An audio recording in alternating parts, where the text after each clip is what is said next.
তোমরা যারা realistic art করতে চাচ্ছ তারা অনেকেই আলো ছায়া বোঝো না। তো আজকে সেই আলো ছায়া সম্পর্কেই আলোচনা করব এই ভিডিওতে। তো শুরুতেই আমি এখানে একটা গোলক এঁকেছি এবং দেখতেই পাচ্ছ গোলকটাকে ৩ ভাগে বিভক্ত করেছি। প্রথম স্তরে রয়েছে আলো, দ্বিতীয় স্তরে রয়েছে অন্ধকার এবং তৃতীয় স্তরে রয়েছে ছায়া। তো আলোটা আসছে উপর দিক থেকে। তোমরা যদি এই আলো ছায়ার ব্যবহারটা ভালোভাবে বুঝতে পারো তাহলে রিয়েলিস্টিক ড্রয়িং কিন্তু খুব সহজেই করে ফেলতে পারবে। এখন আমি এটাকে আরও সুন্দর করে দেখো এখানে এঁকে দেখিয়েছি। এবার চলো পরের বিষয়টা নিয়ে আলোচনা করি। এইটা হচ্ছে বেলুন। এটা কিন্তু দেখতে সাধারণত লম্বা পাইপের মতো লাগে। তো আজকের ভিডিওতে আমি তোমাদেরকে বিভিন্ন ধরনের শেপের বিভিন্ন জিনিস মানে এঁকে তার আলো ছায়া সম্পর্কে ধারণা দিব। কারণ আমাদের চারিপাশে এই রকমই বিভিন্ন শেপের বিভিন্ন জিনিস রয়েছে। যেমন আমি যে এই বেলুনটা এঁকেছি এটা কিন্তু গাছের ডালের মতন কিছুটা, দেখতেও আবার বিভিন্ন জিনিসই এরকম আছে।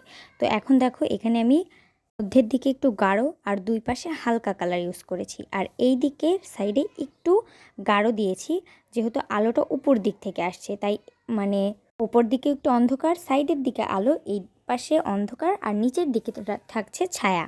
সব কয়েকটি শেপের আলো ওপরের বাম দিক থেকে আসছে এবং প্রতিটি জিনিসের ঠিক যে অংশে আলো পড়েছে তার বিপরীত পাশে কিন্তু আমরা অন্ধকার দিয়েছি এবং এইটাই হচ্ছে আলো এবং ছায়ার মূল বিষয়। আর একটু ভালো করে বলতে গেলে আলো ছাড়া ছায়া হয় না, আর ছায়া ছাড়া কোনো ছবি বা ড্রয়িংই প্রাণ পায় না। আলো ছায়ার খেলা কোনো সমতল বস্তুকে আমাদের চোখের সামনে ত্রিমান্তিক বা জীবন্ত করে তোলে।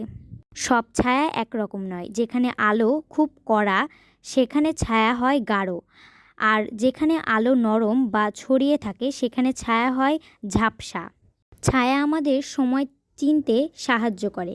সকালে এবং বিকালে ছায়া লম্বা হয়, আর ঠিক দুপুরে সূর্য মাথার ওপরে থাকলে ছায়া সবচেয়ে ছোট হয়। অন্যদিকে উজ্জ্বল আলো আনন্দ এবং স্বচ্ছতার প্রতীক। শিল্পকলার ভাষায় আলো থেকে অন্ধকারের এই রূপান্তরকে ভ্যালু বলা হয়। একটি ভালো আর্টওয়ার্কের জন্য অন্তত ৫ থেকে ৭টি ভিন্ন স্তরের শেড থাকা প্রয়োজন।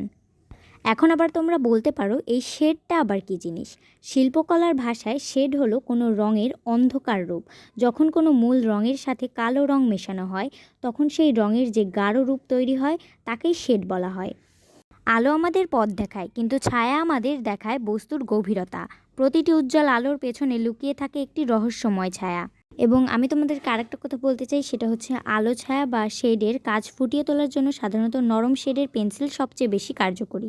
আশা করি আজকের ভিডিওতে আলো ছায়া সম্পর্কে তোমাদেরকে অনেক সুন্দরভাবে বোঝাতে পেরেছি। আজকে আমি এঁকেছিলাম গোলক, বেলুন, ঘনক, সূক্ষ্ম, পিরামিড এবং ডিম্বাণু আকৃতির বিভিন্ন শেপের জিনিস।